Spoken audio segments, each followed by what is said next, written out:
सुनिए डॉक्टर श्याम सुंदर पराशर जी की अनमोल कथा। आज की इस कथा में भक्तों आप लोगों को भगवान शिव के द्वारा सुनाई गई माता पार्वती की अमर कथा सुनाई जाएगी, तो ध्यान से सुने और अपने मन को ईश्वर भक्ति में लगाएं। तो प्रेम से बोलिए श्री राधे राधे।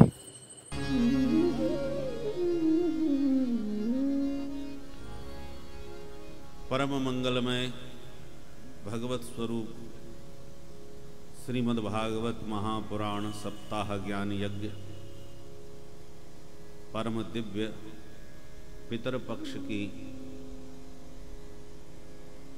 इन अवधि में भूत भावन भोलेनाथ की पावन सन्निधि में विगत अनेक वर्षों की अक्षुण्ण परंपराओं को बनाए रखते हुए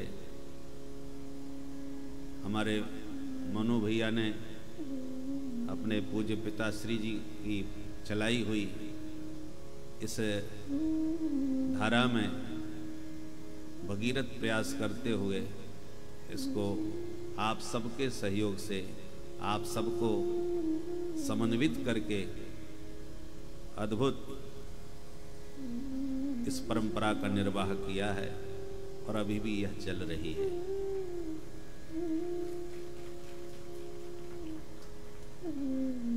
हमारे ये पितरों का पक्ष चल रहा है, पितरों का स्मरण करने का दिवस होता है। जिनके हृदय में अपने पूर्वजों के प्रति पितरों के प्रति श्रद्धा होती है, वे ही लोग श्रद्धा पूर्वक श्राद्ध करते हैं, पितरों का स्मरण करते हैं। जब औरंगजेब ने अपने पिता को बंधक बना करके कारागृह में डाल दिया कंस की तरह, और केवल बंदी ही नहीं बनाया, उसके साथ बहुत अत्याचार भी किया।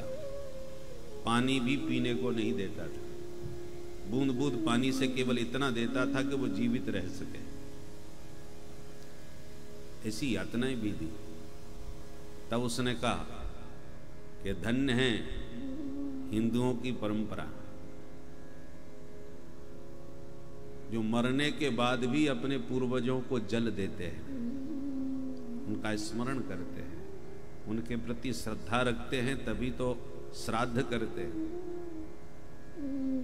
और एक तुम हो जो जीते जी पिता को पानी की बूंद बूंद के लिए तरसा रहे हो, तड़फा रहे हो। हमारा सनातन धर्म का चिंतन बहुत विराट है, बहुत विशाल है। इसको बहुत गहराई से समझने की आवश्यकता है। हमारे पूर्वजों ने जो भी परंपराएं बनाई हैं वो बहुत सोच विचार के बनाई हैं। जिनके परिवार में पूर्वजों के प्रति श्रद्धा नहीं होती, उनके तर्पण नहीं करते, उनका श्राद्ध नहीं करते, वो पितर उन्हें अभिशप्त करते हैं। पितरों का उन्हें कोप भाजक बनना पड़ता है। और इसलिए जब घर में बहुत अशांति और परेशानियां व्याप्त हो जाती हैं तो ब्राह्मण देवता कुंडली देख के कहते, भाई तुम्हारे ऊपर पितृदोष है। पितृदोष का मतलब क्या है? हमारे पितर तुमसे कुपित हैं, नाराज हैं, उन्हें प्रसन्न कीजिए। भाई अपना पुत्र यदि बहुत बढ़िया काम कर रहा हो तो यदि माता पिता जैसे उसे आशीर्वाद देते हैं और प्रसन्न होते हैं उसके उत्कर्ष से, उसकी तरक्की से, बुजुर्ग लोग घर में आह्लादित होते हैं, क्योंकि उन्हें भी तो सम्मान मिलता है। और वही अपराध करे, कुकृत्य करे, तो उसे नाराज हो करके थप्पड़ भी मारते हैं और अपशब्दों से उसको अभिशप्त करते हैं। केवल इसी शरीर से ही हमारे जो पूर्वज हैं वो बात नहीं, हमारे अनंत जन्म हो चुके हैं, और जितने भी जन्म हो चुके हैं उन हजारों जन्मों के हजारों पितर हैं। इस जन्म के दूसरे पितर हैं, तो पूर्व जन्म में जब हम किसी के बेटा हुए थे तो उस जन्म के भी पितर थे। इसलिए जब श्राद्ध किया जाता है या तर्पण दिया जाता है, तर्पण में जल दान किया जाता है, उन सबका स्मरण किया जाता है कि हमारे ज्ञाता ज्ञात जितने भी पितर हैं इस जन्म के या पूर्व जन्मों के, वो सारे पितर इस जलांजलि से, इस तिलांजलि से प्रसन्न हों, तृप्त हों और हमें आशीर्वाद दें। शास्त्रीय विधान के अनुसार तो कई कर्म ऐसे हैं जो नित्य करने चाहिए, जैसे कि संध्या बंदन। हम लोग स्नान तो नित्य करते हैं, तो स्नान करने मात्र से ही शुद्धि नहीं होती, ये तो शारीरिक शुद्धि होती है। स्नान करने से शारीरिक शुद्धि होती है, किंतु जब हम संध्या बंदन करते हैं, गायत्री का जाप करते हैं, गुरु मंत्र का जाप करते हैं, उससे मन की शुद्धि होती है। सब बाह्याभ्यंतर शुचि, केवल बाहर की ही शुद्धता नहीं, हमें अंतःकरण की भी शुद्धता चाहिए। तो स्नान आदि से बाहर की शुद्धि होती है और भजन से, जाप से भीतर की शुद्धि होती है, मन शुद्ध होता है। और भीतर से शुद्धि होना बहुत आवश्यक है। मकान आप बाहर से खूब डेंटिंग पेंटिंग करके चमका लो और भीतर गंदगी भरी हो तो कोई भी भीतर घुसेगा, देख करके तो आकर्षित होगा, पर भीतर जाएगा तो नाक दबा के भागेगा। अब ये हृदय हरि का मंदिर है। गोस्वामी जी कहते हैं, हृदय भवन प्रभु तोरा।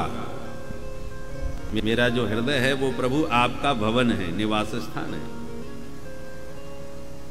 इसलिए गोस्वामी जी हनुमान जी से भी प्रार्थना करते हैं हनुमान चालीसा में, पवन तनय संकट हरन मंगल मूर्ति रूप, राम लखन सीता सहित हृदय बसौ सुरभू। हे हनुमंत लाल जी, आपके हृदय में राम लखन जानकी तीनों विराजमान हैं, तो इन तीनों को लेकर के आप मेरे हृदय में विराजमान हो जाओ। बोलो जय सिया राम। तो हृदय भवन प्रभु तोरा, आए बसे बहुचोरा। मंदिर तो ठाकुर जी का था, उसमें चोर घुस करके बैठ गए।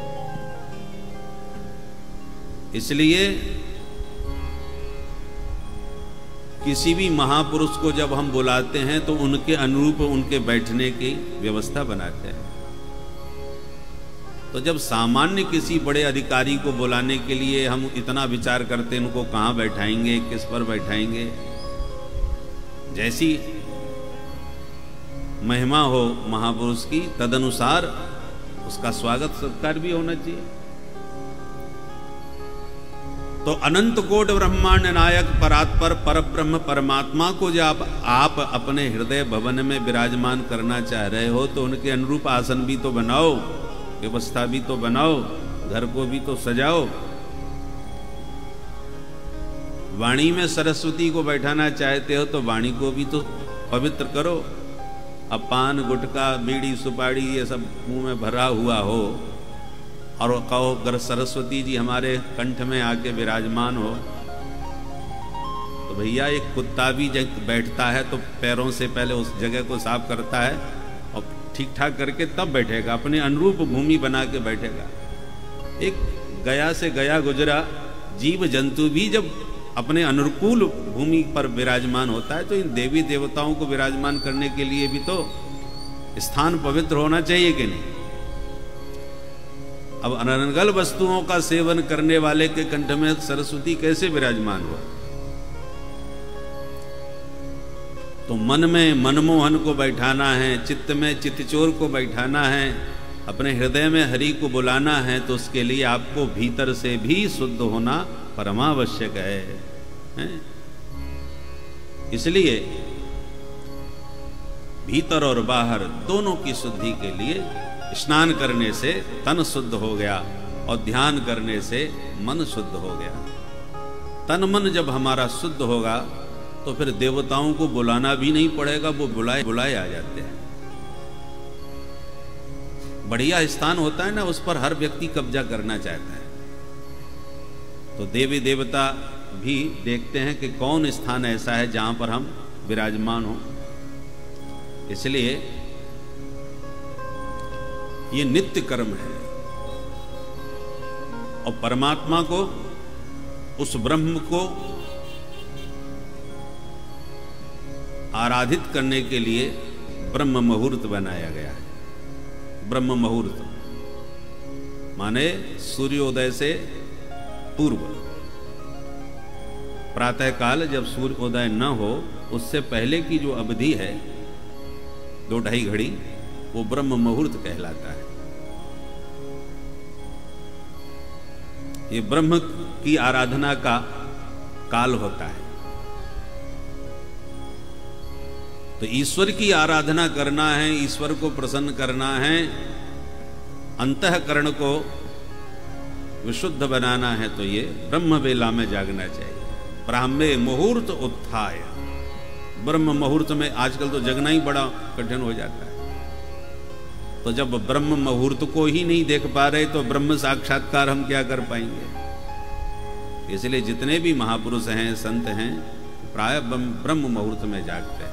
4 बजे जाग करके स्नान ध्यान करके बैठ जाते हैं। स्नान कदाचित न भी कर पाओ, प्रातःकाल जग करके ही बैठ जाओ ध्यान में, भीतर से भी शुद्धि है। मन को भी स्नान कराना है और फिर तन को भी स्नान कराना है। उत्तम तो यह है कि तन को पहले स्नान कराओ, मन को बाद में। पर कदाचित है आप स्नान सवेरे जल्दी जल्दी नहीं कर पा रहे, तो चलो सवेरे बैठ करके पहले ध्यान लगा लो, उसके बाद में स्नान कर लो। पर तन मन को शुद्ध करने के लिए स्नान और ध्यान दोनों की, कहते हम व्यवहार में भी लोग कहते हैं भाई स्नान ध्यान हो गया, तो स्नान तो हो जाता है पर ध्यान कहां होता है।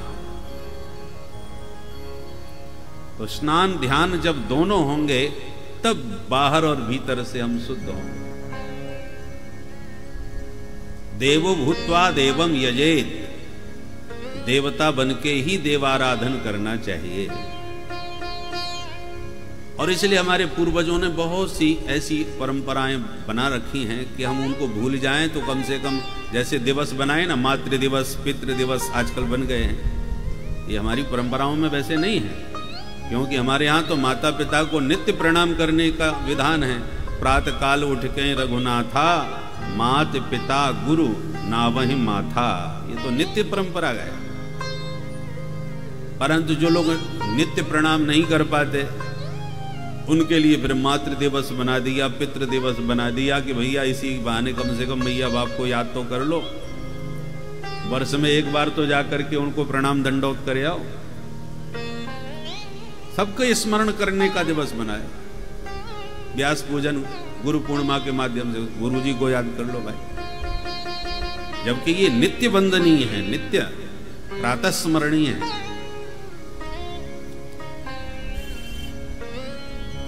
तो ये जो पितृपक्ष चल रहा है, ये पितरों का स्मरण करने का दिवस है। अब इसके बाद नवरात्रि आ जाएगी तो देवी माँ की आराधना। तो वर्ष भर हम लोगों की तिथियों में सबका स्मरणीय पर्व होते हैं।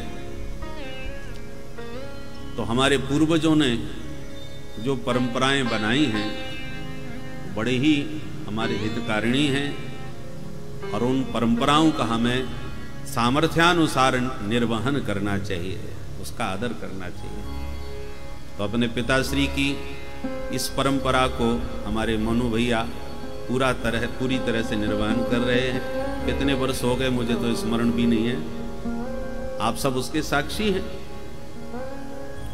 और जब बीज लगाया जाता है तो छोटा सा होता है, और धीरे धीरे उसमें घास पानी मिलता रहे तो विशाल वृक्ष बन जाता है।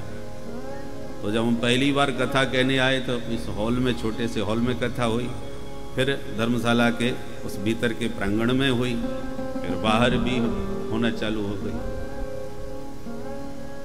माने पिछले वर्ष कोरोना काल में दुविधा हो रही थी कि कथा होगी कि नहीं, क्योंकि उस समय तो बहुत अधिक शक्ति थी। तब भी हमारे मोनू भैया पीछे नहीं हटे, बोले नहीं ये बीच में अवकाश नहीं होना चाहिए। पिछले वर्ष भी हुई और आप सबको समन्वित करके बहुत हम देख रहे हैं दिनों दिन उनके उत्साह में कहीं कमी नहीं आ रही, बल्कि उत्साह में अभिवृद्धि होती जा रही है।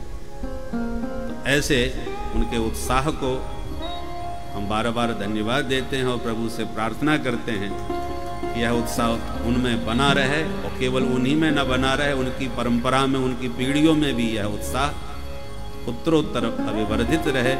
क्योंकि इस उत्साह से केवल उनका ही मंगल नहीं होता, केवल उनके ही पितरों को प्रसन्नता नहीं होती, बल्कि आप सब भी उसमें समन्वित होकर के इस आनंद में सहभागी बनते हैं और पूरा भरपूर आनंद उठाते हैं। और इस बार तो इस कथा के माध्यम से YouTube प्रसारण, Facebook प्रसारण भी हो रहा है, तो विश्व में न जाने कहाँ कहाँ कितने लोग इस प्रसारण से लाभान्वित होंगे।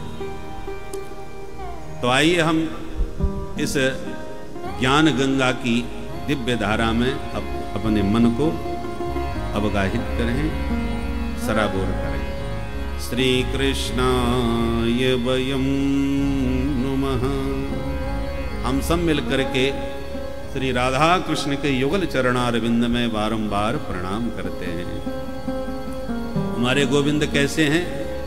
सत घन चित घन आनंद घन है, इसलिए सच्चिदानंद कहे जाते हैं। सत घन का मतलब क्या हुआ? घन माने घनीभूत, ठोस, जिसमें किसी अन्य वस्तु का प्रवेश न हो सके। माने भगवान सत घन है, अर्थात उसमें असत का प्रवेश नहीं हो सकता। चित घन, चित घन का माने ज्ञान घन, घनीभूत ज्ञान, जिसमें अज्ञान का कोई प्रवेश न हो सके। आनंद घन माने आनंद, घनीभूत आनंद, जिसमें दुख क्लेश का कोई प्रवेश नहीं हो सके। ऐसे भगवान हैं सच्चिदानंद रूपाय। सतचित आनंद घन है भगवान। विश्वोत्पत्त्यादि हेतवे, सारे विश्व को उत्पन्न भी उन्होंने ही किया, पालन भी वही कर रहे हैं, अंत में संहार करके अपने में ही उसको विलीन भी कर लेते हैं। भगवान केवल बनाने वाले ही नहीं है, बनाते भी हैं, व्यवस्थित भी करते हैं, प्रबंधन भी करते हैं, और अंत में ये सारे विश्व प्रपंच को अपने में समेट करके समाहित कर लेते हैं। विश्वोत्पत्त्यादि हेतवे। ऐसे प्रभु की शरण में जाने से लाभ क्या मिलता है? तापत्रय विनाशाय। हम और आप तीन तापों में तप रहे हैं, दैहिक, दैविक, भौतिक। दैहिक ताप दो प्रकार के होते हैं, शारीरिक और मानसिक। कुछ लोग शरीर से बहुत रोगी होते हैं, और कुछ लोग शरीर के स्वस्थ होने के बाद भी मन से बहुत रोगी होते हैं। मन में जब देखो तब टेंशन बना रहता है। तो ये शारीरिक ताप है, दैहिक ताप इनको कहते हैं। भौतिक ताप दूसरे नंबर के। भौतिक माने जितने भी भूत प्राणी हैं, जीव जंतु कीट पतंग आदि, किसी से भी कोई कष्ट आपको प्राप्त होता है, वो भौतिक ताप कहलाता है। सर्प है, सिंह है, कभी कभी इनसे के द्वारा भी हम लोग सताए जाते हैं। सांप ने काट लिया, बिच्छू ने डंक मार दिया, कि कोई जंगली जानवर घुस आया।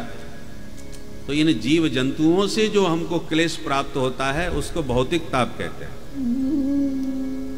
और तीसरा होता है दैविक। अतिवृष्टि हो गई, इतना पानी बरसा के महाराज बाढ़ आ गई, भूकंप आ गया कि घर ही फूट गया, या अग्नि लग गई। तो ये जितने भी देव प्रकोप हैं उनको दैविक, देव ताप कहते हैं। दैहिक, दैविक, भौतिक। दैविक ताप, दैहिक ताप, भौतिक ताप। हम सब इन्हीं तीनों तापों में से किसी न किसी ताप में संतप्त रहते हैं, पर जिन प्रभु की चरण शरण ग्रहण करते ही तापत्रय विनाशाय, तीनों ताप जीवन से समाप्त हो जाते हैं। ऐसे गोविंद के युगल पाद पद्मों में हम बारंबार प्रणिपात करते हैं, प्रणाम करते हैं। व्यासनंदन भगवान सुखदेव जी को स्मरण और प्रणाम करके यह पावन कथा नैमिषारण्य में सूत जी महाराज सौनकादि 88,000 ऋषियों को श्रवण करा रहे हैं, जिनमें सौनक मुनि जो मुख्य श्रोता हैं वो कैसे हैं? कथामृत रसास्वाद कुशलः।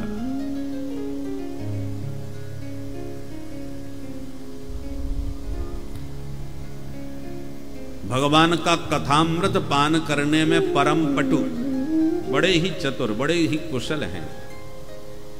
सूत जी को प्रणाम करके प्रार्थना करते हैं कि महाराज हम लोग घोर अज्ञान के अंधकार में घिरे हुए हैं, आपके पास जो ज्ञान है वो कोटि सूर्य समप्रभ, करोड़ों सूर्य के समान आपके पास। को वैष्णवों को भी चाहिए कि उन्होंने, महात्मा ने ऐसा क्या काम किया कि इतने बड़े सिद्ध कोटि के महापुरुष हो गए, इतने बड़े सिद्ध संत बन गए, उनके भीतर ज्ञान वैराग्य इतना जागृत है। उन महापुरुषों को देखकर आप भी अपने ज्ञान वैराग्य का जागृत करने का प्रयत्न करें। प्रयास करोगे और बन ही जाते हैं। इसलिए भजनानंदी संतों का संग करो, त्यागी वैरागी महापुरुषों का जब दर्शन करोगे तो आपके भीतर भी त्याग वैराग्य की जागृति होगी। प्रपंचियों का संग करोगे तो तुम अपने आप प्रपंची बन जाओगे। तो भक्ति ज्ञान विरागाप्तो विवेको वर्धते महान, माया मोह निरासश्च वैष्णवै क्रियते कथम। सौनक जी पूछ रहे हैं ये वैष्णव लोग ऐसा क्या करते हैं महाराज, हमें भी बताएं। पवित्र को भी पवित्र करने वाला, मंगलों का भी मंगल करने वाला, भगवत प्राप्ति का जो सरलतम साधन समझते हो वो कृपा करके हमें बतावें, क्योंकि आपके ऊपर गुरुदेव भगवान की अतिशय अनुकंपा है। गुरु मेहरबान तो चेला पहलवान। तो आप गुरु कृपा पात्र हैं, इसलिए प्रसाद हमको भी कृपा का दीजिए। सूत जी बड़े खुश हो गए। महापुरुषों से आशीर्वाद लेना हो, उनकी कृपा का पात्र बनना है तो श्रद्धा पूर्वक प्रणाम करो, उनकी स्तुति करो। स्तुति से कौन प्रसन्न नहीं होता। तो सूत जी की बड़ी प्रशंसा करी। सूत जी प्रसन्न होकर के बोले, महात्माओं तुम्हारे मन में मेरे प्रति जो अपूर्व श्रद्धा है उसको देखते हुए आज मैं तुम्हें सभी शास्त्रों का सार सुनाऊंगा।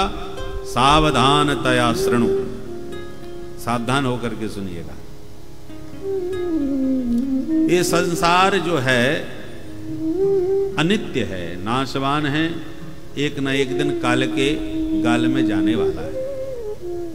काल व्याल मुखग्रास त्रास निर्णास हेतवे श्रीमद्भागवतं शास्त्रं कलौ कीरेण भासितम्। काल रूपी व्याल, व्याल माने सर्प, ये काल सर्प बन के सबको अपना ग्रास बना जा रहा है, सबको खाए जा रहा है। काल के अनेक रूप हैं, वो किस रूप में अपना प्रभाव दिखावे। जैसे आजकल कोरोना बन करके काल कईयों को निकल गया। तो काल व्याल मुखग्रास, हम सब काल के व्याल के मुख के ग्रास बने बैठे। इसका नाम है मृत्युलोक। जय जय। इस मृत्युलोक में ऐसा कोई स्थान नहीं जहां मृत्यु की दाल न गले। और इसलिए हम मृत्युलोक में हम सभी प्राणी मृत्यु से सदा भयाक्रांत रहते हैं। हे भगवान कहीं मर ना जाए, क्योंकि कोई भी स्थान सुरक्षित नहीं है जो मृत्यु की पकड़ से दूर हो। आप जगह जगह देखते होंगे लिखा रहता है, बोर्ड लगा रहता है, यहां पर गाड़ी पार्किंग न करें, यहाँ गाड़ी रखना मना है, यहाँ शोर मचाना मना है, निषेध वाक्य लिखे रहते हैं। पर यह कहीं नहीं मिलेगा यहाँ मरना मना है। क्योंकि मृत्यु की पकड़ सब जगह है, कोई जगह सुरक्षित नहीं। संसद भवन सुरक्षित नहीं है, बाल बाल बचे थे। बोलो राधे राधे। ऐसे आजकल काफी वीडियो वायरल हो रहे हैं कि देखो वो बढ़िया, और कैसी कैसे प्रसंगों को ला करके ढूंढ ढूंढ करके लोग उसमें दिखा रहे हैं। तो बोलते बोलते लोग लुढ़क जा रहे हैं। अच्छे भला धारा प्रवाह, गाते गाते लोगों की आंखें फट जाती हैं। तो इन सब को देख कर के हमें विचार करना चाहिए कि कौन सा क्षण आप मानते हैं कि ये क्षण सुरक्षित होगा। स्वस्थ व्यक्ति, प्लेन में अचानक आकाश में यदि आग लग गई, उड़ता हुआ आपके सिर से जा रहा है, कब किसके ऊपर टपक जाए क्या पता। चलते चलते गाड़ी का पहिया निकल करके कब किसके ऊपर चढ़ जाए। ऐसे अनेकों प्रसंग देखने में आते हैं। इससे सिद्ध होता है इस मृत्युलोक में कोई स्थान ऐसा नहीं जो मृत्यु की पकड़ से दूर हो। नाम ही इसका मृत्युलोक है। इसलिए हम सब काल के गाल में बैठे हैं। कब किसको किस क्षण घट जाएगा कोई पता नहीं। काल ब्याल मुखग्रास, तो महाराज बचें कैसे? बोले बचने का तो कोई उपाय नहीं है, कोई बच भी नहीं सकता। बहुतों ने प्रयास किए। हिरण्याक्ष हिरण्यकश्यपु ने अमर होने की कोशिश करी। रावण जैसे दिग्विजयी जिसने सारे विश्व को रुलाया, वो भी नहीं बच पाया। यहां पर कोई ना परमानेंट तो यहां कोई नहीं है, जाना तो पड़ेगा। परंतु तुम्हारे भीतर जो मौत का भय व्याप्त है, मरने का जो डर है, उस डर को निकालने के लिए श्रीमद्भागवतम शास्त्रम कलौ कीरेण भासितम।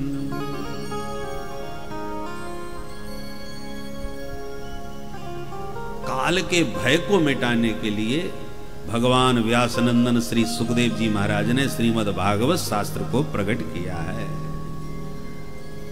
शास्त्र का अर्थ क्या होता है? शासनात् त्रायते, जो शासन करके अपने शासित व्यक्ति का कल्याण कर दे। एक तो शासक होता है जो शासन करता है, और एक शासित है। शासित माने जिसके ऊपर शासन किया जा रहा है। तो शासक जिस पर अनुशासन करता है, उसके द्वारा जो शासित है उसका कल्याण हो जाए। जैसे माता पिता बच्चों पर अनुशासन करते हैं, वे शासक होते हैं और बच्चे शासित होते हैं। परंतु जो बच्चे माता पिता के अनुशासन में चलते हैं, वो कुछ बन करके जब बड़े होते हैं तब उन्हें स्मरण आता है कि माता पिता ने हम पर बड़ी कृपा करी जो आज इस योग्य हमें बना दिया। और जो उनके अनुशासन को नहीं मानते, एक नहीं सुनते, उनके विपरीत आचरण करते हैं, तो माता पिता भी हाथ जोड़ लेते हैं कि ये कभी सुधरने वाला नहीं।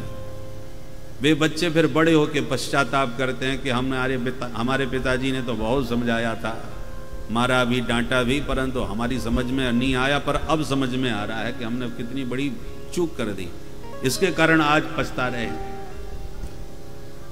तो शास्त्र का अर्थ है जो शासन करे, परंतु जो उसके अनुशासन में चले उसके कल्याण की गारंटी ले कि तुम यदि हमारी बात मानोगे तो जिम्मेवारी हमारी है, तुम्हारा उभय लोक में कल्याण होगा। इस लोक में भी सुखी रहोगे, ऐसा नहीं कि ऊपर ही ऊपर कल्याण होगा। जीवन भर दुखी रहे और अंत में मरने के बाद सुखी होगे, किसने देखा भाई? इसलिए ये प्रत्यक्ष रूप में इस लोक में भी सुखी रहोगे, ऐसा नहीं कि मरने के बाद ही सुखी होगे। उभय लोक में सुख प्राप्त कराने की गारंटी शास्त्र लेते हैं। शासनात् त्रायते, जो शासन करके शासित व्यक्ति का कल्याण कर दे उसको शास्त्र कहते हैं। तो श्रीमद् भागवतम शास्त्रम, भागवत शास्त्र है जो भगवान सुखदेव जी की वाणी से प्रकट हुआ है। इस शास्त्र की क्या महिमा गाई जाए।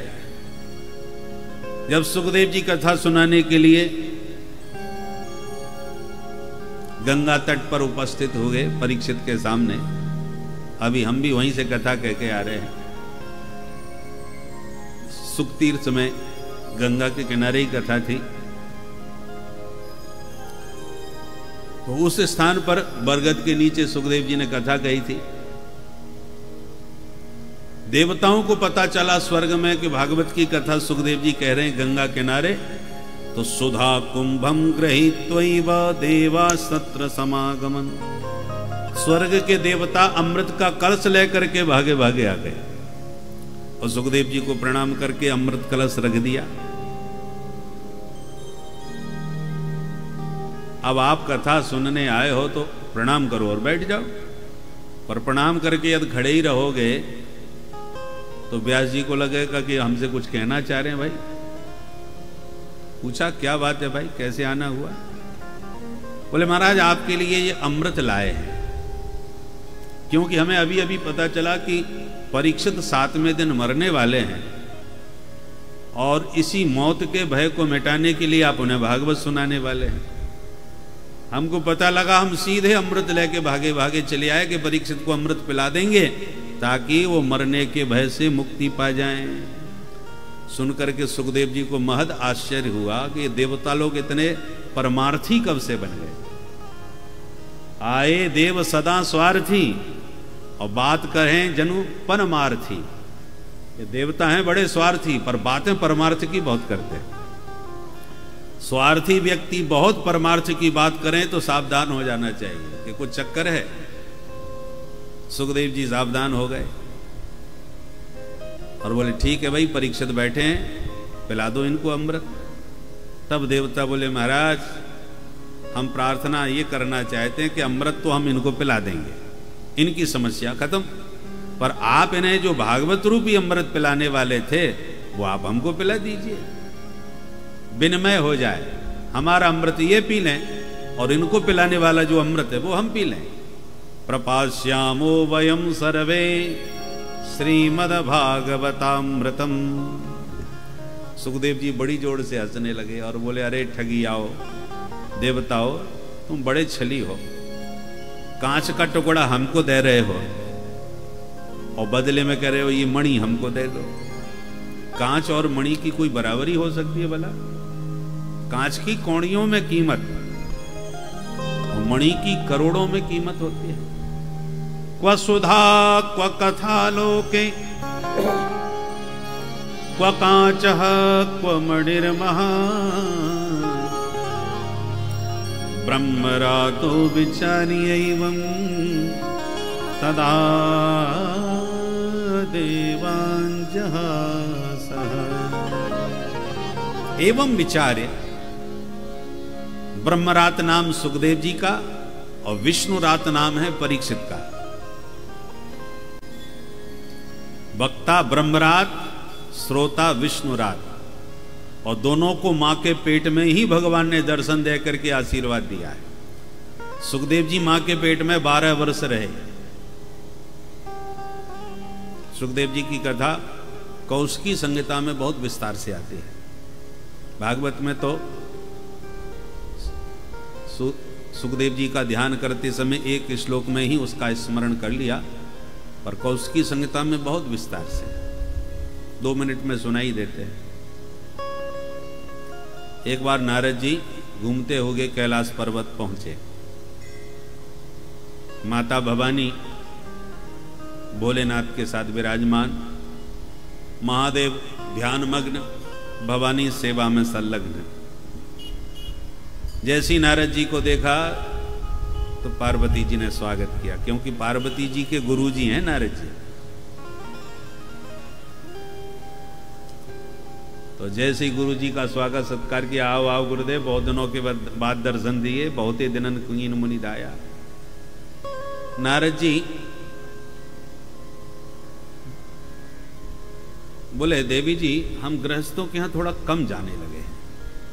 क्यों? कारण क्या है? बोले ये गृहस्थ लोग बड़े प्रपंची होते हैं, घर गृहस्थी में वैसी प्रपंच होते हैं, हमको भी बदनाम कर देते हैं। ये बाबा लोग, ये नारद जी को सब घर फोड़ू कहते हैं, घरों में झगड़ा करा देते हैं। बहुत बदनामी होने लगी, हमने जाना ही छोड़ दिया। पार्वती जी ने कहा गुरुदेव ऐसा मत बोलिए, दुनिया का तो मैं नहीं कुछ कह सकती, पर अपने घर की कह सकती हूँ। हमारे यहाँ कोई प्रपंच नहीं है महाराज, जबकि प्रपंच की कमी नहीं है, भूत प्रेतों का स्थान है। कोई भूत प्रेत डाकिनी पिशाचिनी सब हैं हमारे यहाँ, और सब एक दूसरे के विरोधी भी बैठे हुए हैं। देखो, मेरा वाहन शेर, महादेव का वाहन बैल, बैल और शेर एक दूसरे के विरोधी। शेर कब बैल को जैसी आराम कर जाए। और देखो, मेरा पुत्र गणेश, उनका वाहन चूहा, और महादेव के गाले में भुजंग, तो सांप और चूहा बैरी। और मेरे बड़े पुत्र कार्तिक का वाहन मयूर, मोर सर्प का दुश्मन।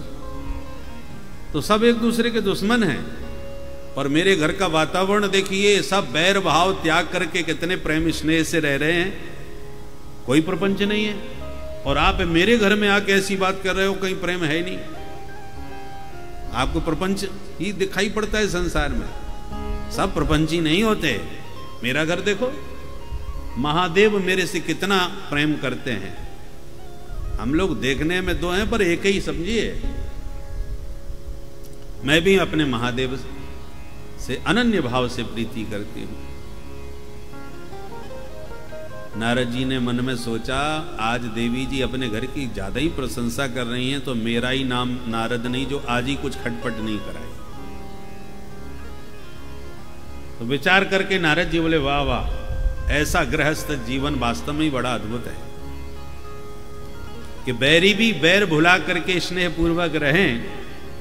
ये तो आदर्श परिवार है आपका देवी। पर एक बात मेरी समझ में नहीं आती। वो क्या?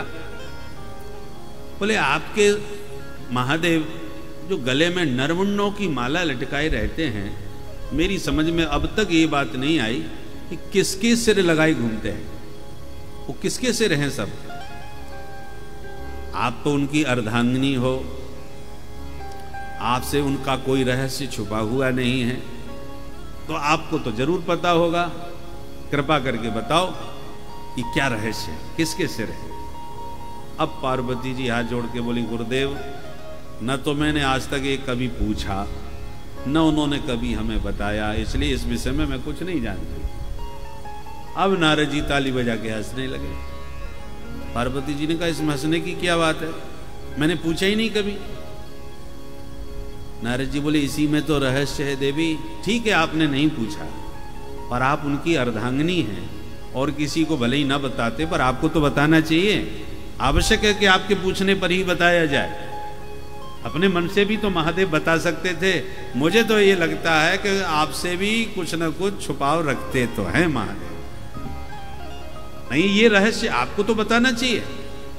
अब पार्वती जी का माथा थोड़ा गर्म होने लगा। अच्छा, मेरे से छुपाव रखते हैं।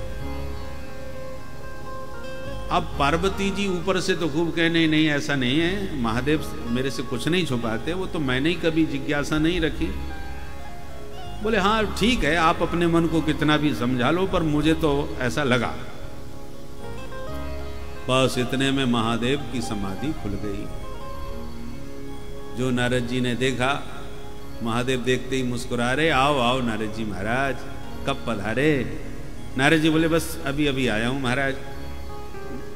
देवी जी से खूब सत्संग चल रहा था। अब आप तो जानते हो मैं ज्यादा टिक नहीं पाता एक जगह, इसलिए मैं तो चलूंगा महाराज। और दंडोत प्रणाम करके नारद जी खिसक लिए। नारद जी के जाते ही भोले बाबा की दृष्टि जब भवानी के ऊपर पड़ी तो कुछ मुंह फुलाए बैठी थी। समझ गए कुछ गड़बड़ है। तो महादेव ने मुस्कुरा के पूछा, देवी जी क्या हो गया, ऐसे क्यों मुंह फुला के बैठी हो। पार्वती जी ने कहा, बात मत करो, आज मेरी आंखें खोलनी मेरे गुरुदेव ने। अरे क्या कह दिया? बोले, आप मेरे से छुपाव रखते हो, मुझसे कपट करते हो। कपट का अर्थ क्या होता? कुत्सितम पटह कपटह। पट माने वस्त्र। हमारे आपके बीच में कोई पर्दा गिर जाए, पट वस्त्र, तो हम निकट होते हुए भी आपको नजर नहीं आएंगे, आप हमें देख नहीं पाएंगे। तो व्यक्ति किसी अन्य आचरण के द्वारा अपने वास्तविक रूप को जो छुपा लेता है, उसी का नाम है कपट। कपट माने छुपाव। तुम मेरे से छुपाव रखते हो। अरे देवी, तो मैंने ऐसा क्या कर दिया, बताओ भी तो सही।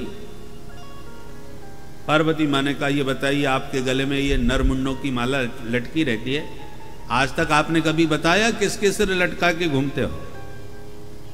महादेव हंसने लगे। अरे भवानी, इतनी सी बात पर आप नाराज हो रही हो? अरे देवी, ये किसी और के सिर नहीं है, सब तुम्हारे ही सिर है। पार्वती जी ने कहा, ये कैसे हो सकता है, इतने सब मेरे सिर? बोले हाँ, देखो ये मेरा आपके प्रति कितना प्रेम है, कितना स्नेह है कि जब जब तुम जन्म लेती हो मुझसे ही विवाह करती हो, और जब जब देह त्याग करके चली जाती हो तो आपके विरह में मैं एकदम पागल हो जाता हूं, आपके बिना रह नहीं पाता। इतना प्रेम करता हूं कि आप शरीर त्याग देती हो तो आपका सिर ही अपने इस माला में पिरो करके लटका के घूमता हूं। अब बताओ, इस संसार में मेरे जैसा कोई दीवाना प्रेमी मिलेगा कि मरने के बाद भी तुम्हारा सिर लटकाए घूम रहा हूं और तुम नाराज हो रहे? पार्वती जी ने कहा, अरे तो इसका मतलब मेरे इतने जन्म हो चुके हैं? बोले हाँ। पार्वती जी ने कहा, तब तो आप कपटी नहीं महाकपटी निकले। क्या मतलब? बोले एक बात बताओ, मैं इतनी बार पैदा हुई और मरी और आपको कभी कुछ नहीं हुआ, आप अमरनाथ बने बैठे हो और मैं ही मरती जीती रहती हूं, ये क्या चक्कर है? आपने कौन सा रसायन पी रखा है, कौन सी जड़ी बूटी खा रखी है जो मेरे पीछे ये जन्मना और मरना लगा रखा है? तब महादेव ने कहा, देवी जी, हमने अमर कथा का पान किया है, इसलिए हम अमरनाथ हो चुके हैं। हम तो मृत्युंजय हैं, मृत्युंजय, मृत्यु पर हमने विजय प्राप्त की है। ये काल हमारा कुछ नहीं बिगाड़ सकता, क्योंकि हम महाकाल हैं। कालम महाकाल कालम कृपाल, काल की गति से हम परे हैं।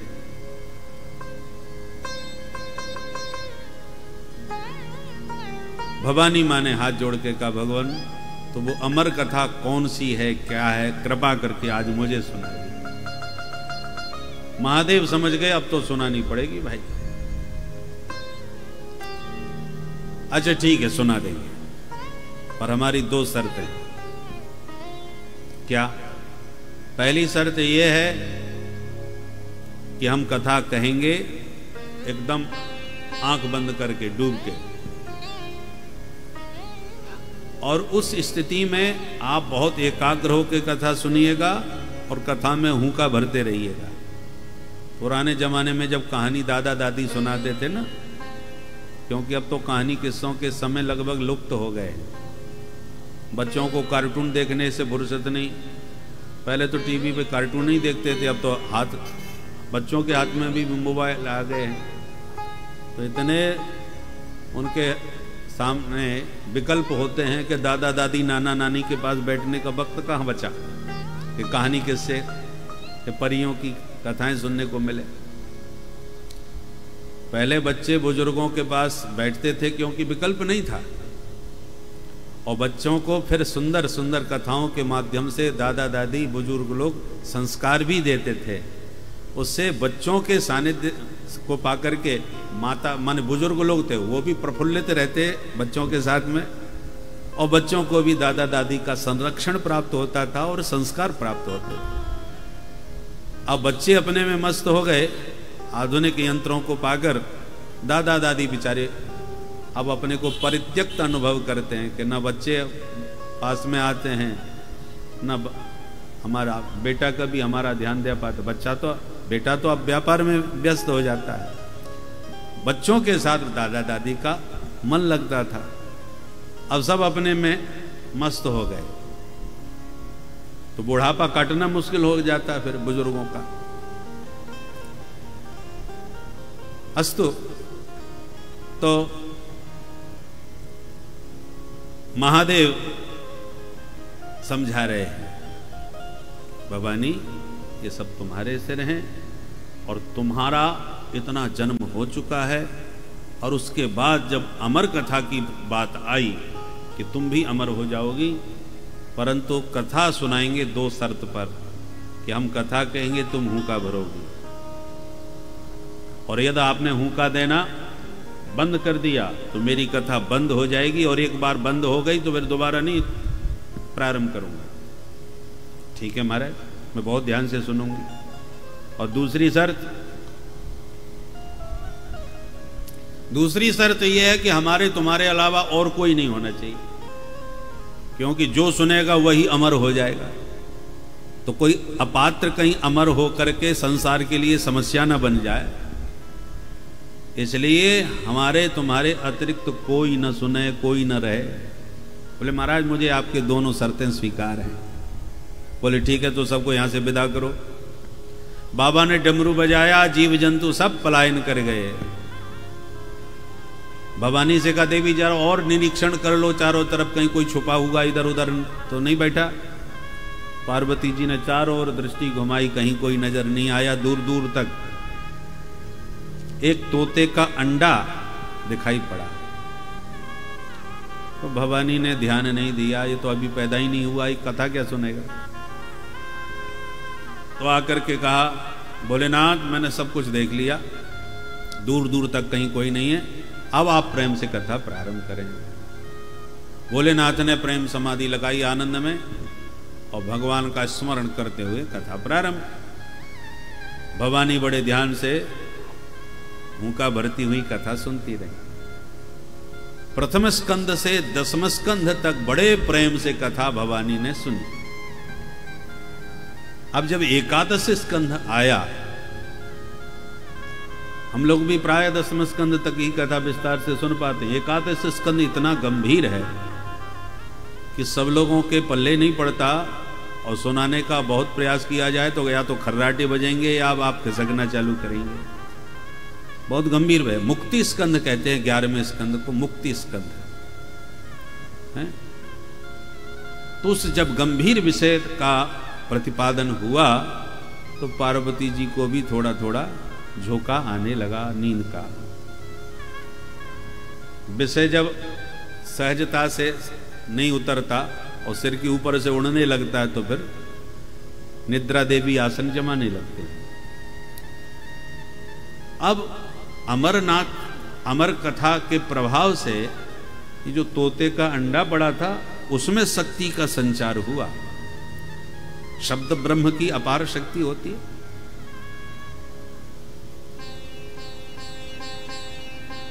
एक एक अक्षर में अपूर्व शक्ति होती है, इसलिए शब्दों का बहुत सोच विचार करके प्रयोग करना चाहिए।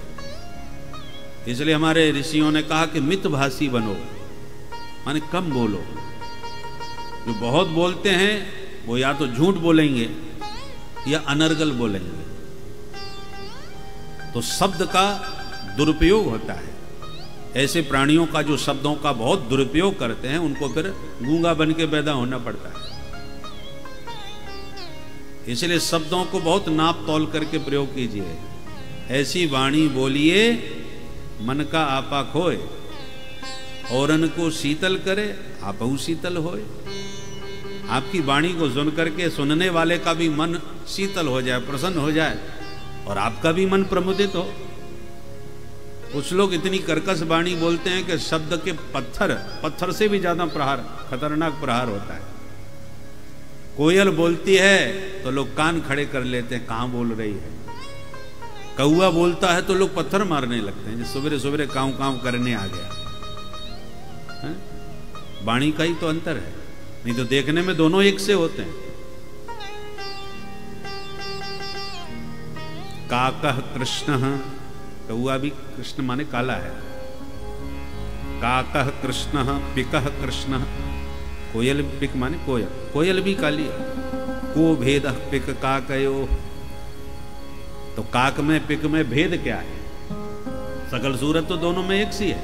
बोले प्राप्ते बसंत समय काकः काकः पिकः पिकः। जब बसंत ऋतु आती है कोयल जब बोलती है तब पता चलता है ये कोयल है ये कौआ है। देखने में एक से लगते हैं, बोलने के बाद पता चलता है। उसी प्रकार नाक कान मुंह तो सबके है बराबर है, मनुष्य सब एक से हैं, परंतु व्यक्ति जब बोलता है तो बोलने से उसकी मनस्थिति और भाव स्थिति का पता चलता है। कुछ लोग पत्थर बरसाते हैं शब्दों के, और कुछ लोग महाराज उनके शब्दों से ही सुमन बरसते हैं।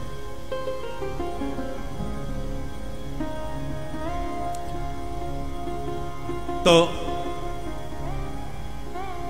शब्द ब्रह्म का प्रभाव कि महादेव की वाणी से जो अमर कथा प्रवाहित हुई, उस अंडे में भी शक्ति का संचार हो गया और उसमें से नन्ना सा एक सुख प्रकट हो गया, तोता पैदा हो गया।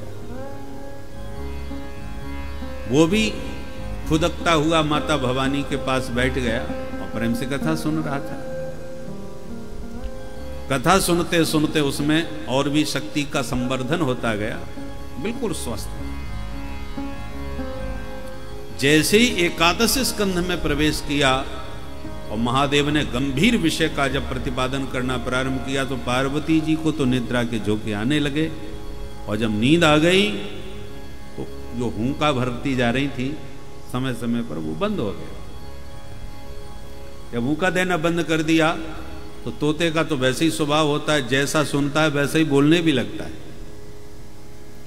पार्वती जी ने हुंका देना बंद किया तो बिल्कुल पार्वती जी की तरह ही तोताराम जी ने हुंका भरना चालू कर दिया, तो कथा भी प्रवाहित होती रही। और जैसे ही द्वादश स्कंध संपन्न हुए, कथा पूर्ण हुई, तो महादेव ने जय घोष किया, बोल बाल कृष्ण लाल की। और जैसी जयकारा लगाया तो माता पार्वती जी की निद्रा खुल गई। तुरंत सावधान हो, हाथ जोड़ के बोली, हाँ महाराज फिर क्या हुआ? भोलेनाथ ने कहा, फिर क्या हुआ? कथा पूरी हो गई और क्या हुआ? तुम सुन भी रही थी कि नहीं? अब पार्वती जी घबराई, क्षमा करना महाराज, मैं तो बहुत ध्यान से सुन रही थी, परंतु सुनते सुनते निद्रा समाधि स्थिति, कब नींद ने हमको प्रभावित कर दिया पता ही नहीं चला। मैं सो गई थोड़ी देर के लिए। अरे तुम सो गई तो ये हुंका कौन भर रहा था? बोले मुझे कुछ नहीं मालूम महाराज। तो चारों तरफ दृष्टि घुमाई तो तोताराम जी दिखाई पड़ गए। और हे राम राम, ये कैसे आया? ये महाचोर है, इसने मेरी अमर कथा की छुप के चोरी की है, मैं इसे छोड़ने वाला नहीं। महादेव ने त्रिशूल उठाया और तोता फुर से उड़ गया। आगे तोता, पीछे महादेव।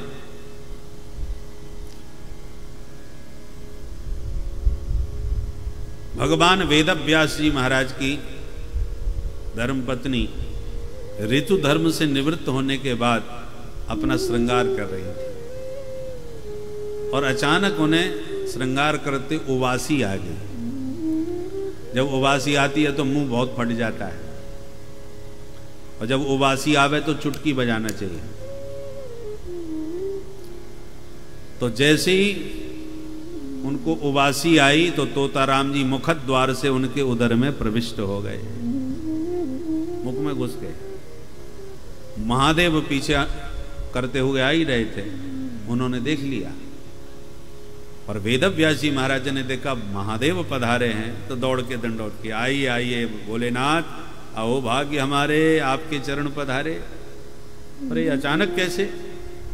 बोले बाबा ने पूरी कहानी सुनाई और कहा वो एक चोर है, उसी का पीछा करता आया हूं। चोर? चोर आपके यहां क्या चुराने जाएगा? आपके यहां चुराने वाली कोई चीज है ही नहीं। भुजगेंद्र हारम, भुजंगों का तो हृदय का हार बना के आप बैठे हो। किसकी हिम्मत है जो आपका हार चुरा ले, आपके आभूषण चुरा ले? सांप बिच्छुओं के आपके आभूषण हैं, तो आपके यहां कोई क्या चुराने जाएगा महादेव? बोले बाबा ने कहा ये सामान्य चोर नहीं है, उसने साधारण वस्तु नहीं चुराई, अमर कथा चुराई है, जिसको सुन करके व्यक्ति अमर हो सकता है। और ऐसी कीमती वस्तु चुराने वाले उस चोर को मैं छोड़ूंगा नहीं। व्यास जी बोले धन्य है भोलेनाथ, आप ही अपने श्री मुख से कह रहे हो कि अमर कथा सुनने वाला मरता नहीं, अमर हो जाता है। और आप ही कह रहे हो इस तोते ने अमर कथा सुन ली है, मैं इसको जिंदा छोड़ूंगा नहीं, इसने मेरी कथा चुराई। अरे जब अमर कथा सुन ही चुका तो आप मारोगे कैसे? और यदि मार दिया तो फिर अमर कथा का महत्व क्या रह जाएगा महादेव? तब भोलेनाथ ने कहा, अरे ये तो हमने सोचा ही नहीं। ठीक कह रहे हो, चलो कोई बात नहीं, जैसी प्रभु की इच्छा। और यूं कह के महादेव तो लौट गए और तोताराम जी माँ के पेट में 12 वर्ष बैठे रहे। व्यास जी कहते हैं, बेटा अब तो माँ के गर्भ से बाहर आओ, अब तुम्हें किसी प्रकार से भयभीत होने की आवश्यकता नहीं, किसी से मत डरो। तोताराम जी बोले, मुझे अब महादेव का तो डर नहीं है, परंतु प्रभु की माया से मैं बहुत डरता हूं। ये माया बहुत खतरनाक है। जीव जब मां के गर्भ में होता है तब तो उसे सब कुछ ज्ञान रहता है। श्रीमद् भागवत में कपिल भगवान ने कहा है, तत्र स्मृतिर देवात्, तत्त माने मां के गर्भ में भगवत कृपा से 100 जन्मों की स्मृति बालक को बनी रहती है। तत्र लब्ध स्मृतिर देवात् जन्म कर्म शतोद्भवम। 100 जन्म उसने कहां कहां किस किस रूप में जन्म लिए, किस किस के घर में लिए, सब ज्ञान हो जाता है।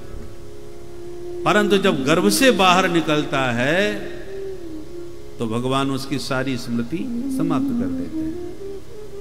नई दुनिया में नए लोगों के बीच नए तरीके से जीवन जियो। क्योंकि कल्पना करो, यदि सबको ये याद बनी रहे हमेशा 100 जन्मों की, तो पिछले जन्म में तुमने किस प्रकार से हमारा मर्डर किया था, हमको याद आ गया, तो इस जन्म में हम तुम्हें नहीं छोड़ेंगे। तो एक जन्म की तो छूट नहीं पा रही, अब यदि 100 जन्मों की याद रहे, ये दुश्मन था, इसने मेरे साथ ऐसा किया, तो क्या कितना बड़ी भयंकर विसंगति हो जाएगी। भगवान के प्रत्येक विधान में बहुत सोच समझ करके, भगवान की बुद्धि तो भगवान है, हम उनकी कृपा से थोड़ी बहुत बुद्धि पा चुके हैं। जब उनकी कृपा पात्र जीव में इतनी बुद्धि होती है कि ये सब चमत्कार दिखा रहा है, तो सोची बुद्धि तो सबको भगवान ही देते हैं। तो इसलिए भगवान का प्रत्येक विधान मंगलमय है, ये जान लीजिए। हमको आज समझ में आए ना आए, कल समझ में आएगा कि भगवान ने ऐसा क्यों बनाया। नाक यहीं क्यों बनाई, आंख यहीं क्यों बनाई, कान यहीं क्यों बनाए, सबका विधान है। विवेक से विचार करके देखो, बुद्धि कुंठित हो जाएगी। इसलिए प्रत्येक विधान मंगलमय है, ये जान लीजिए। प्यार से बोलो जय श्री राधे। जय श्री राधे। तो तोताराम जी 12 वर्ष बैठे रहे और बोले कि पिताजी, मैं तब तक बाहर नहीं निकलूंगा जब तक मायापति माधव मुझे आशीर्वाद दे के ये न कहें कि उनकी माया मेरा स्पर्श न करे, मुझे न छुए। क्योंकि जीव जन्मते ही माया में लिपट जाता है, भगवान को भी भूल जाता है, अपने स्वरूप को भी भूल जाता है, नौनते लकड़ी में ही फंस के रह जाता है। मुझे नहीं फंसना। व्यास जी कह रहे हैं कि बेटा मेरा आशीर्वाद है, तुम कभी दुनियादारी में नहीं फंसोगे। बोले पिताजी क्षमा करना, आप स्वयं फंस जाओगे, माया ऐसी है वो आपको ही नचा देगी। तो मैं आपके वचन पर विश्वास कैसे करूं। बंदी गृह में बंधक बना हुआ कोई बंदी दूसरे बंधक से कहे चिंता मत कर, मेरा बहुत ऊपर तक जान पहचान है, कल ही तुझे यहां से मुक्ति करवा दूंगा। कोई दूसरा बंदी कोई विश्वास करेगा? अरे भैया तू स्वयं बंदी बना पड़ा है, तो तेरे पर हम कैसे विश्वास कर ले कि तू हमें छुड़वा देगा। जो मुक्त हो वही छुड़वा सकता है ना। इसलिए पिताजी माफ कीजिए, माया बड़ों बड़ों को नचाती है, किसी को नहीं छोड़ती। वो आपको भी नचाती है, इसलिए कृपा करके माया मुक्त तो केवल माधव है। माधव का अर्थ क्या होता है? माँ माने माया और धव माने स्वामी। जो माया के स्वामी हैं वो माधव हैं, इसलिए वो आशीर्वाद दें तो मैं विश्वास करूंगा। तब व्यास जी ने भगवान का स्मरण किया और भगवान ने प्रकट होकर सुखदेव जी को दर्शन देते हुए कहा, वत्स तुम जगत में आओ, मेरा आशीर्वाद है, तुम माया मुक्त रहोगे, मेरी माया कभी स्पर्श तुम्हारा नहीं करेगी। भगवान गीता में कहते हैं, देवी हे सा गुणमयी मम माया दुरत्यया। ऐसा गुणमयी माया दुरत्यया। ये जो मेरी माया है बड़ी शक्तिशालिनी है, इसको कोई नहीं जीत सकता, ये सबको नचाती है। तो भक्तों ने कहा महाराज फिर इससे बचें कैसे? तो भगवान कहते मामे में ये प्रपद्यन्ते माया मेताम तरंति थे। ये माम प्रपद्यन्ते, जो मेरे प्रपन्न हो जाते हैं, प्रपन्न माने शरणागत, मेरी जो शरणागति ग्रहण कर लेते हैं, शरणागत कहो, प्रपन्न कहो, प्रपत्ति कहो, सब एक ही अर्थ में, थोड़ा थोड़ा अंतर है। जैसे जूता है, चप्पल है, खड़ाऊं है तो सब पैर में ही, परंतु सब में थोड़ा थोड़ा अंतर है।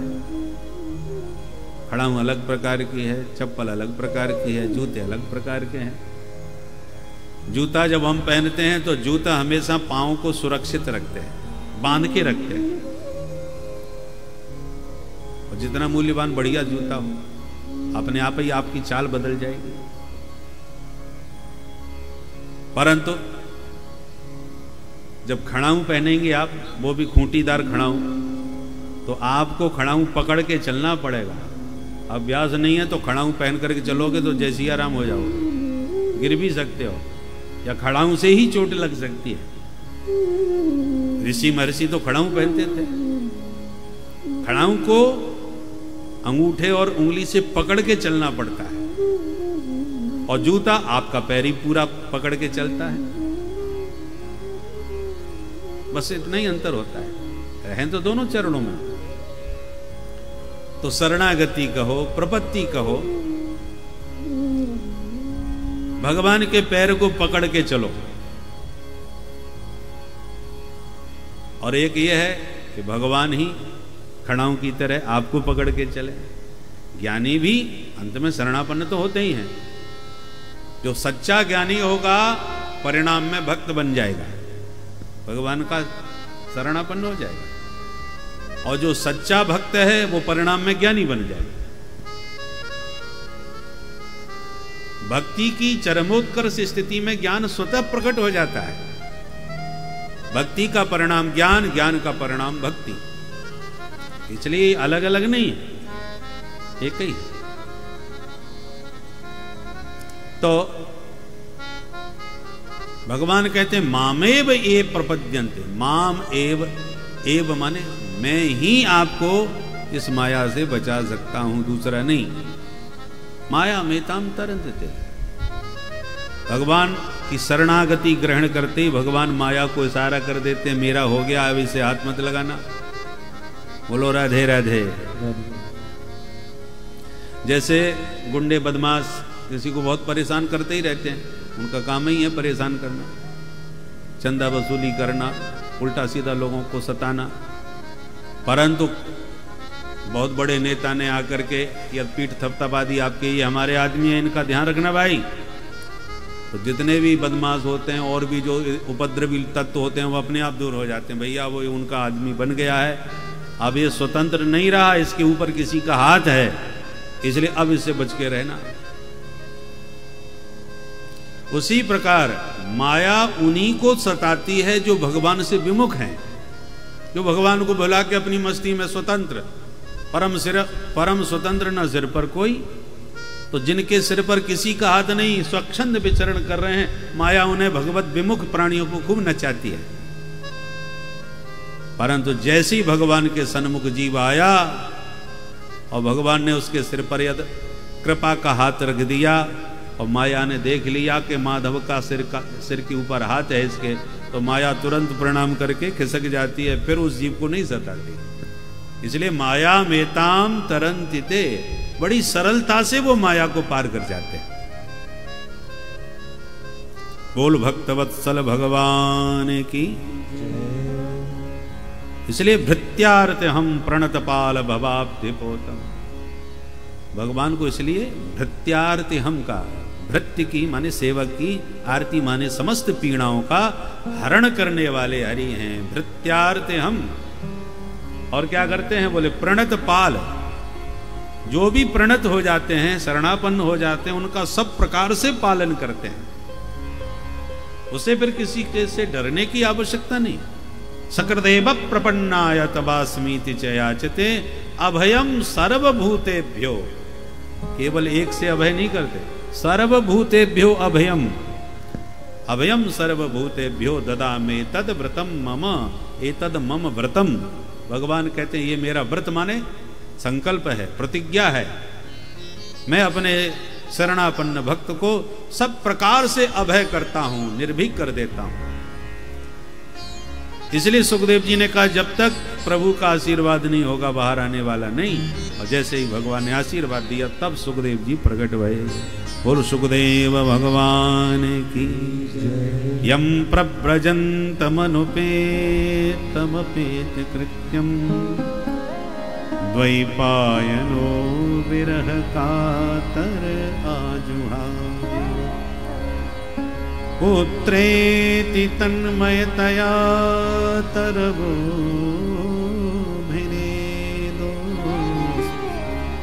तं सर्वभूत हृदयं मुनिमानतोस्मि। ऐसे सर्वभूत हृदय सुखदेव जी के पाद पद्मों में हम बारंबार प्रणाम करते हैं। तो सुखदेव जी ने देवताओं को फटकार के भगा दिया कि कांच का टुकड़ा देके करोड़ों की मणि मांग रहे हो, भाग जाओ यहां से। को कांचक को मणिर महा। ऐसी यह देव दुर्लभ दिव्य कथा है जो संतों की कृपा से, सुखदेव जी जैसे परमहंसों की कृपा से आज हम आपको सुलभ हो रही है। सौनक जी ने कहा जब इतनी जोरदार कथा है महाराज तो 7 दिन में ही चटपट क्यों सुना देते हो? पितृपक्ष 15 दिन का होता है तो 15 दिन सुनाओ, या मास पारायण सुनाओ। इस 7 दिन में सुनने की परिपाटी कहां से प्रारंभ हो गई? सूत जी कहते हैं ऋषियों ये परंपरा सनक सनंदन सनातन सनत कुमार जी ने देवर्षि नारद को सुना करके प्रारंभ करी। सौनक जी आश्चर्यचकित हो गए। बोले महाराज लोक विग्रह मुक्तस्य नारदस्य स्थिरस्य च। पाठांतर से कहीं मुक्तस्य पाठ आता है, कहीं युक्तस्य पाठ आता है। नारद जी तो दुनियादारी से मुक्त हैं, निष्प्रपंच हैं। ऐसे जीवन मुक्त नारद जी को ये सप्ताह विधि से सुनने की कथा उत्कंठा कहाँ उत्पन्न हुई, कैसे उत्पन्न हुई, क्यों सुनी उन्होंने, कहाँ बैठ के सुनी, थोड़ा विस्तार से समझाइए। सूत जी कहते हैं अच्छा तो सुनो। एकदा हि विशालायां चत्वार ऋषयो मलाः सत्संगार्थं समायाता तत्र सोस्तत्र नारदम्। एकदा एक दिन की बात, विशालायाम, विशालापुरी कहते हैं बद्रीनाथ को। बद्री नारायण को विशालापुरी क्यों कहते हैं? एक विशाल नाम के राजा थे। शत्रुओं से युद्ध करते करते वो हार गए, उनका संपूर्ण साम्राज्य शत्रुओं ने हड़प लिया। तो राज्य से वंचित होकर के, धनहीन होकर के, दुखी होकर के अंत में बद्रीनाथ में चले आए और विशाल तप किया, बहुत कठोर तप किया। भगवान श्रीमन नारायण प्रभु प्रकट हो गए। नर नारायण वहां नित्य निवास करते हैं, तपस्थली है बद्री विशाल। प्रकट होके बोले वरम ब्रूयात, मांगो क्या चाहते हो? तो राजा ने हाथ जोड़ के कहा महाराज मेरा साम्राज्य मुझे वापस मिल जाए, मेरा मान, मेरी प्रतिष्ठा, मेरी संपदा सब वापस मिल जाए, बस यही चाहता हूं। बोल बंसी वारे की। तो ठाकुर जी मन में मुस्कुराए कि तब तो इसने इतना विशाल किया है और मांगा है तुच्छ राज्य जो क्षणिक है। तो भगवान को देने में असंतुष्टि हुई। किसी महापुरुष से कोई बढ़िया कीमती चीज मांगो तो देने में अच्छा लगता है, और तुच्छ कोई वस्तु मांगो तो देने वाले को भी संकोच लगता है, मैं क्या दे रहा हूं इसको। तो राजा ने तो अपनी बुद्धि से मांगा तो मुझे धन संपदा मिल जाए जो मेरे से छिन गई। तुम्हारा नाम तो है विशाल, तप भी किया है विशाल और मांगा है तुच्छ राज्य, इसलिए तुम्हारा गया हुआ राज्य तुम्हें मिल ही जाएगा। पर जिस ढंग से तुम्हारे नाम को तुमने सफल करते हुए विशाल तप किया है, इसलिए इस तपस्थली को, अपने इस धाम को ही मैं तुम्हारा नाम प्रदान करता हूं। लोग इसे विशालापुरी कह करके पुकारा करेंगे, तुम्हें स्मरण करेंगे। ये भगवान ने गिफ्ट में अपनी ओर से दे दिया, जबकि मांगा नहीं था ये। ठाकुर जी तो परम उदार है, ऐसो को उदार जग माए